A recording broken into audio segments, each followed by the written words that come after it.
Assalamualaikum warahmatullahi wabarakatuh. Salam sejahtera untuk kita semua. Shalom, Om Swastiastu, Nama Budaya, salam kebajikan. Selamat pagi teman-teman semua dan dosen yang saya hormati, Ibu Ramadhania Ikhwaning Tiari, SPD SHMH. Kami dari kelompok 4 yang terdiri dari saya, Sinta Amandasari dengan NPM 22160116 sebagai moderator dan Siska sebagai pemateri 1, Suci sebagai pemateri 2, dan Vina sebagai pemateri 3. Kami akan mempresentasikan makalah kami yang berjudul Pancasila dalam konteks ketatanegaraan Republik Indonesia. Kepada pemateri pertama, saya persilakan. Assalamualaikum warahmatullahi wabarakatuh. Nama saya Siska Anggraini dengan NPM 22160118. Ini saya sebagai pemateri pertama akan menyampaikan Pancasila dalam konteks ketatanegaraan. A. Pembukaan Undang-Undang 1945 sebagai tertib hukum tertinggi. Kedudukan pembukaan Undang-Undang 1945 dalam tertib hukum Indonesia adalah sebagai berikut. 1. Menjadi dasar tertib hukum. 2. Menjadi ketentuan hukum tertinggi. B. Pembukaan Undang-Undang 1945 sebagai pokok kaidah negara. Sebagai pokok kaidah negara fundamental, pembukaan Undang-Undang 1945 disebut sebagai pokok kaidah fundamental karena 1. Memuat dasar negara Pancasila. 2. Membuat pokok kaidah yang sifatnya mendasar, yakni pengakuan, pernyataan kemerdekaan, serta tujuan bentuk negara. 3.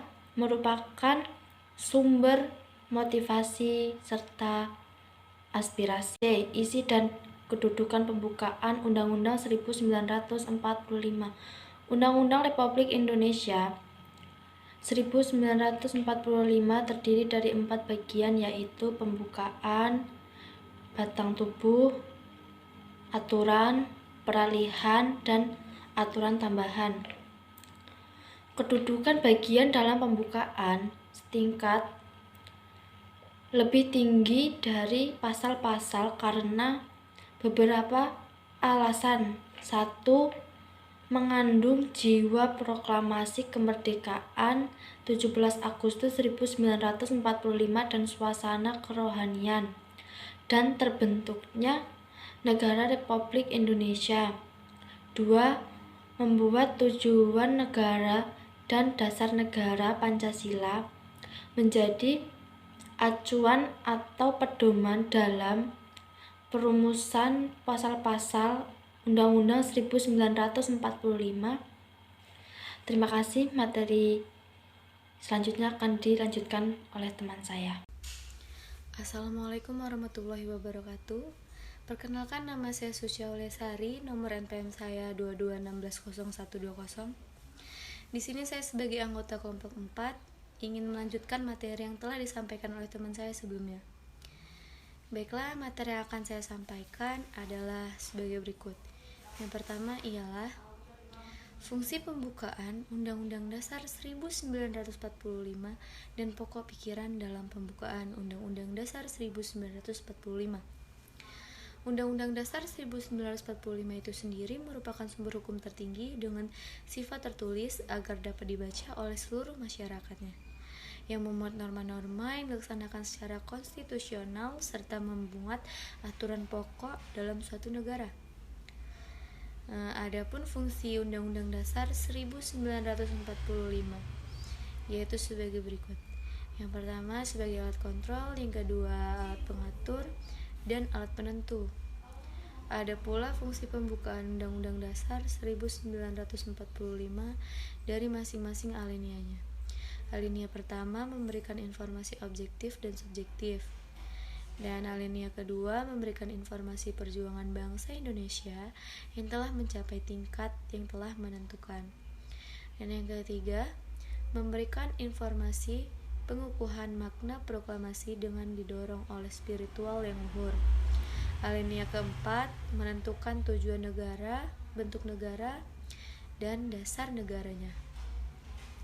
Materi yang selanjutnya yaitu hubungan antara pembukaan Undang-Undang Dasar 1945 dengan pasal-pasal Undang-Undang Dasar 1945, Pancasila, dan proklamasi pada 17 Agustus 1945.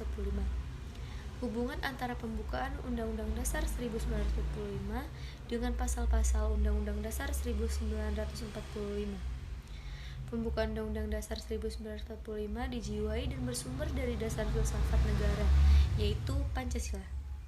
Hubungan langsung antara pembukaan Undang-Undang Dasar dengan batang tubuhnya bersifat kasual organis, karena isi dalam pembukaan dijabarkan ke dalam pasal Undang-Undang Dasar. Sehingga pembukaan undang-undang yang memuat dasar filsafat negara dengan undang-undang merupakan satu kesatuan. Meskipun dapat dipisahkan, namun tetap merupakan rangkaian kesatuan nilai dan norma yang terpadu. Ada pula intisari dalam pembukaan undang-undang, merupakan penjelmaan dari dasar negara Pancasila. Pancasila itu sendiri memancarkan nilai-nilai luhur yang telah mampu memberikan semangat kepada Undang-Undang 1945. Dengan kata lain, Undang-Undang Dasar 1945 sebagai konstitusi negara merupakan uraian rinci dan rangkaian makna dari nilai-nilai Pancasila dan Undang-Undang Dasar 1945 yang bersumber dan dijiwai oleh Pancasila. Yang berikutnya ada hubungan Pancasila dan proklamasi. Pancasila dicetuskan pertama kali oleh Insinyur Soekarno pada sidang BPUPKI pertama, tapi belum dipisahkan menjadi dasar negara. Namun berawal dari dicetuskannya Pancasila oleh Insinyur Soekarno yang membuat Indonesia bersatu dengan pikiran yaitu Pancasila, sehingga rakyat Indonesia memiliki tekad kuat untuk menjadi negara yang merdeka. Serta berawal dari itu pula para tokoh bangsa Indonesia mengesahkan pembukaan Undang-Undang 1945 yaitu Piagam Jakarta. Dan perlu digarisbawahi pula bahwa hal tersebutlah yang mendorong rakyat Indonesia untuk segera menyatakan merdeka. Dan pada akhirnya bangsa Indonesia menyatakan proklamasinya pada 17 Agustus 1945 dan telah menjadikan negara yang merdeka sesuai dengan cita-cita Pancasila. Jadi kesimpulan hubungan Pancasila dengan proklamasi adalah Pancasila sebagai tonggak dasar peristiwa proklamasi kemerdekaan Indonesia dan Pancasila sebagai penjelasan dari dilaksanakannya proklamasi sebagai penegasan peristiwa proklamasi serta sebagai penanggung jawaban atas terjadinya peristiwa proklamasi. Dan sekian, hanya itu materi yang saya sampaikan.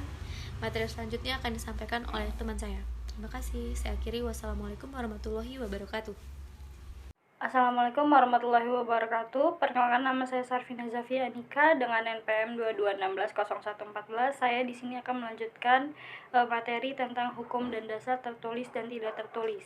Menurut ECSWD dalam bukunya Constitutional Law mengatakan bahwa secara umum Undang-Undang Dasar adalah suatu naskah yang memaparkan kerangka dan tugas-tugas pokok dari badan-badan pemerintahan suatu negara dan menentukan cara kerja badan-badan tersebut. Jadi, pada prinsip mekanisme dan dasar setiap sistem pemerintahan diatur dalam Undang-Undang Dasar. Hukum dasar tertulis. Hukum tertulis diartikan sebagai sebuah ketentuan atau kaidah tentang aturan yang dituangkan dalam bentuk formal yang tersusun secara sistematis. Hukum tertulis yang dimodifikasi maksudnya yaitu hukum tata negara yang sudah dibukukan pada lembaran negara dan sudah diumumkan atau diundangkan. Contoh hukum tertulis yang dimodifikasi yaitu KUHP atau Kitab Undang-Undang Hukum Pidana. Contoh hukum tertulis yang tidak dimodifikasi yaitu PP peraturan pemerintahan, UU, undang-undang, Kepres atau keputusan presiden. Yang kedua, hukum dasar tidak tertulis atau konvensi. Hukum tidak tertulis merupakan hukum yang hidup atau berjalan dan tumbuh dalam kehidupan masyarakat atau adat dalam praktik ketatanegaraan. Hukum tidak tertulis merupakan hukum yang dianggap tidak bisa konsisten, dikarenakan hukum tidak tertulis peraturannya dapat berubah sewaktu-waktu sesuai keadaan dan kepentingan yang menghendakinya. Contoh hukum tidak tertulis, hukum adat yang tidak ditulis atau dicantumkan dalam perundang-undangan namun peraturannya sudah tertanam dan dipatuhi oleh daerah tertentu atau adat tertentu sehingga menjadi sebuah pedoman dalam tata pelaksanaan kehidupan bermasyarakat. Struktur pemerintahan Indonesia berdasarkan UUD 1945 yaitu ada 4 bagian. Yang pertama, lembaga eksekutif. Badan eksekutif disebut juga pemerintah. Menurut W.S. Saire menyebut pemerintah merupakan organisasi dari negara yang memperlihatkan dan menjalankan kekuasaannya dalam struktur pemerintahan negara Indonesia. Lembaga eksekutif terdiri dari Pak Presiden, Wakil Presiden, dan para menteri. Di tingkat daerah, urusan pemerintahan daerah diselenggarakan oleh pemerintah daerah dan Dewan Perwakilan Rakyat Daerah atau bisa disebut juga dengan DPRD. Adapun pemerintah daerah yaitu gubernur, bupati atau wali kota dan perangkat daerah sebagai unsur penyelenggara pemerintah daerah. Sementara DPRD meliputi tingkat provinsi atau kabupaten atau juga kota. Yang kedua, lembaga legislatif. Legislatif merupakan cabang kekuasaan dalam bidang legislasi atau perundang-undangan. Di Indonesia, lembaga legislatif terdiri dari MPR, DPR, dan DPD. MPR merupakan lembaga perwakilan yang anggotanya terdiri dari anggota DPR dan DPD. Baik anggota DPR maupun DPD dipilih secara langsung oleh rakyat melalui pemilihan umum atau disebut juga dengan pemilu. Lembaga yudikatif. Lembaga yudikatif terdiri dari MA dan MK. Lingkungan peradilan MA merupakan peradilan umum, peradilan agama, peradilan militer, dan peradilan tata usaha negara. Selain itu, terdapat pula Komisi Yudisial atau disebut juga dengan KY yang merupakan lembaga negara independen dan menjadi penunjang, pendukung, atau pelengkap atau supporting organ. Bagian MA dan MK yang merupakan lembaga utama atau main organ, yudikatif merupakan cabang kekuasaan yang berkuasa dalam bidang kehakiman. Secara umum, lembaga yudikatif merupakan lembaga yang mengawasi jalannya pelaksana peraturan perundang-undangan. Terakhir itu lembaga eksaminatif. Lembaga eksaminatif adalah lembaga yang berkuasa dalam pemeriksaan keuangan negara. Lembaga ini bertugas memeriksa pengelolaan dan pertanggungjawaban keuangan negara. Lembaga eksaminatif di Indonesia adalah BPK. BPK memiliki perwakilan di setiap provinsi. Dalam perstruktur lembaga negara, BPK bersifat sebagai pelengkap atau akselerasi dari fungsi pengawasan terhadap kinerja pemerintah, khususnya pengawasan di bidang keuangan. Baiklah, selesai sudah pemaparan materi yang telah dijelaskan kepada pemateri presentasi kali ini. Terima kasih kepada Siska, Suci, dan Vina. Maka dari itu, saya akan menarik kesimpulan dari pemaparan tadi. Kesimpulannya adalah Undang-Undang Dasar Negara Republik Indonesia tahun 1945 adalah Konstitusi Negara Republik Indonesia yang disahkan sebagai Undang-Undang Dasar Negara oleh PPKI pada tanggal 18 Agustus 1945 yang pada kurun waktu tahun 1999 sampai 2002 UUD 95 mengalami 4 kali perubahan dalam kurung amandemen yang merubah susunan lembaga-lembaga dalam sistem kenegaraan Republik Indonesia. Baiklah, demikian presentasi dari kami kelompok 4. Saya mewakili kelompok 4 mengucapkan mohon maaf atas segala kekurangan dan keterbatasan kami. Dan terima kasih kepada teman-teman semua yang sudah memperhatikan. Akhir kata, wassalamualaikum warahmatullahi wabarakatuh.